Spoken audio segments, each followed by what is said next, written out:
My colleagues, Professor Bloom and Reverend Taylor, have done a great job so far of talking about why not only does the death penalty fail to achieve the alleged goal of the policy in the first place, but is also unsupported and even condemned by religious authority, as well as how it harms society as a whole.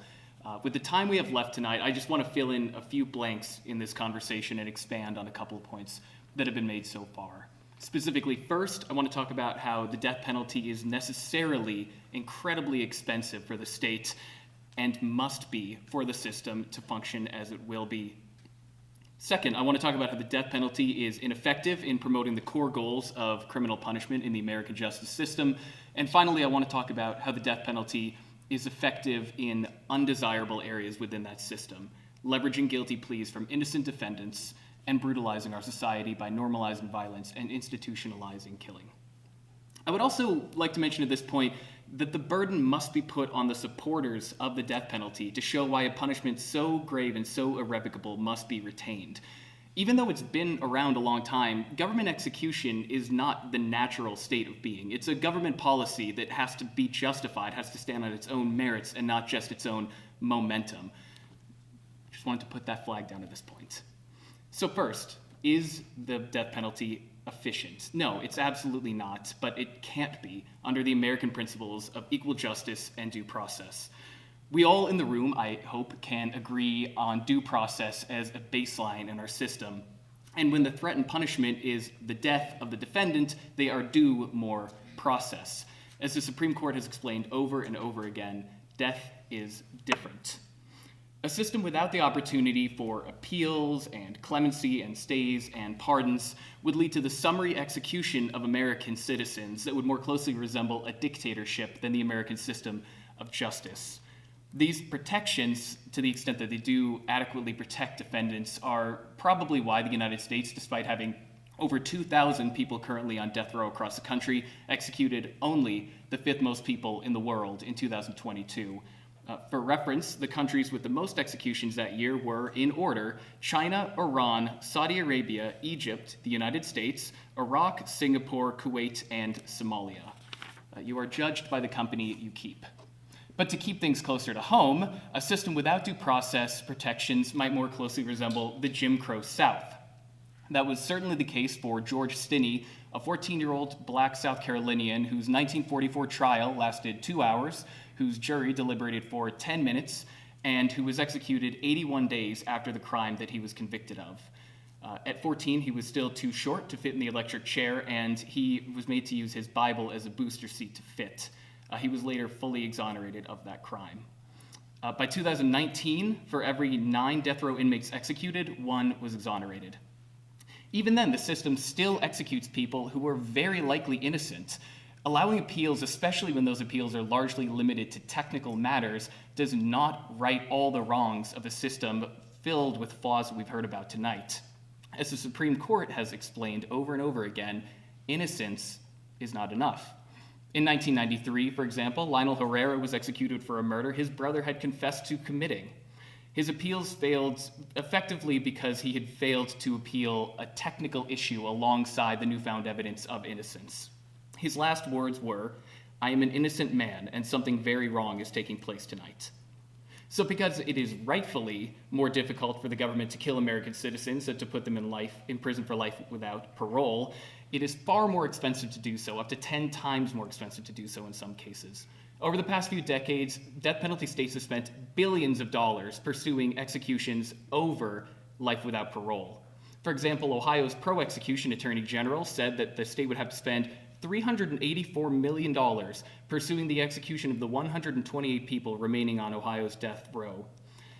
And that's before you even account for the cost of new death penalty trials. When smaller counties, especially, are forced to bear the burden of those costs, they've had to raise taxes and cut police budgets to afford the cost of those incredibly expensive trials. These are resources that could be used to support the purported goals of the death penalty: public safety, better law enforcement, better deterrence, etc. So, the death penalty is inefficient and must be, yet still fails to address all of the underlying problems sought to be addressed through that inefficiency. But is it effective? Also, no, there were any of the core principles underlying the American justice system: rehabilitation, deterrence, retribution, and incapacitation. Professor Bloom talked about incapacitation to a degree that I won't touch on it here, but we'll look at the other three in greater detail. Is government execution an effective form of rehabilitation? Obviously not. They are fundamentally incompatible. The idea of killing somebody does not work with the notions of redemption and reconciliation. Ending a life ends those possibilities. Dead men cannot start prison ministries. If you believe in restorative justice, you cannot support the death penalty. But is it a deterrent? As we've heard extensive discussion about tonight, it is not a deterrent, and certainly not to the extent to carry the burden to justify its own existence on its own merits. I would also just add a global perspective to the deterrence conversation and direct everyone to a series of studies that I'd be happy to provide after this, noting that countries that abolish or effectively abolish the death penalty, all after patrolling for other factors, either saw no change in murder rates or a decrease in murder rates. So, if it's not any better at incapacitation, if it's fundamentally incompatible with rehabilitation, and if it is not a deterrent, all we are left with is retribution. The idea that punishment justifies punishment. You did something bad, and we want revenge. I personally would agree with the language of People versus Anderson that it is incompatible with the dignity of an enlightened society to attempt to justify the taking of life for purposes of vengeance. But you may well disagree with that. You might agree with the Old Testament notion of an eye for an eye and not some of the other features of religious authorities that focus more on mercy and grace, etc. And that would be an honest point of legitimate disagreement. But if you believe in a system of even-handed retribution for the worst members of our society, then you cannot support the death penalty, in no small part, as we discussed tonight, because it is so arbitrary. The death penalty only exists in certain states. Within those states, you are far more likely to be executed in certain counties. Within those counties, you're more likely to have the death penalty sought against you if the prosecutor is up for re-election, and you're more likely to receive the death penalty if the judge is up for re-election.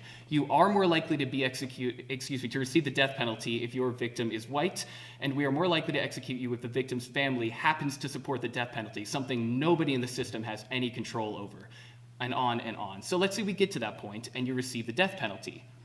Even how much you suffer during your execution is completely random and arbitrary, as the government botches 3% of all executions and 7% of lethal injection executions, leading to scenes of 3-hour lethal injection executions during which the victim is gasping for breath, and leading to scenes of conscious prisoners catching on fire during electrocution. To justify the death penalty, the most severe punishment in our system, as we all agree, retribution must be dealt out fairly, and that is simply not the case. The system is incompatible with rehabilitation, ineffective as a deterrent, and arbitrary as retribution. But it is effective in a couple of areas that I would argue are not areas we want the government to be effective in: getting guilty pleas out of innocent defendants and the brutalization of our society, which I'll explain in just a minute. The death penalty is incredibly effective at leveraging guilty pleas from innocent defendants. It is regularly used to do so, and the threat of the death penalty is uniquely good at doing so. There's little evidence of innocent defendants being more likely to plead guilty for crimes they did not commit based on the threat of longer terms of imprisonment at trial, but there is significant empirical evidence that innocent defendants plead guilty to avoid death. Fred Rogers confessed to killing his own parents based on the promise that he would not be executed if he pled guilty, and he was freed 14 months later because he did not do the crime. The list goes on and on. I'd be happy to provide more examples to anybody interested. The death penalty is also incredibly effective at the brutalization of our society. In other words, executions make us less safe by normalizing and endorsing violence and death. Our justice system and our government are both a reflection of and a model for our society. And when the government kills for revenge, for retribution, it models that behavior for everyone else. The cycle of killing, prompting execution, to killing, to execution, ends in a more brutal and less safe society. Executions cheapen the value of human life and institutionalize the spectacle of revenge. And this is not just speaking from the heart. This is backed up by centuries of hard numbers. Countless studies going back as early as the 1840s have shown that murder and violent crime, especially murder to a statistically significant degree, increase during sustained periods of frequent execution and decrease following the abolition of the death penalty. In the early 1900s, researchers found a significant increase in lynchings following public executions in southern states. Incidentally, the fear of lynching as a capital crime for which you could be sentenced to death did not appear to deter thousands of Americans from participating in them over many decades. A study here in South Carolina found a statistically significant increase in murders specifically in the month following executions that were covered by the state newspaper. Maybe this is all why now executions take place in windowless rooms at prisons instead of down the street on the steps of the State House. If the real purpose was deterrence, that's how we would do it. But we don't do it because we need our society to be better than that, and we do not want to forward the notion of a violent and brutal society.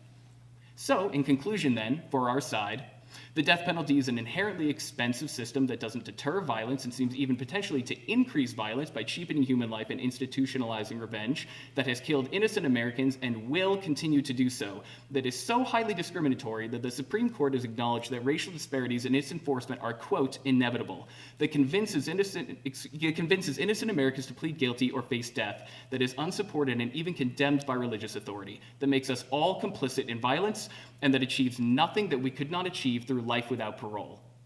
If my wife were murdered, shot repeatedly and burned and had her eyes gouged out, I would want the person who did it to die. I assume that I would personally.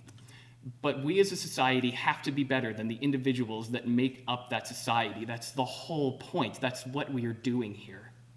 South Carolina should abolish the death penalty, and I urge you all to vote yes on the proposition. Thank you.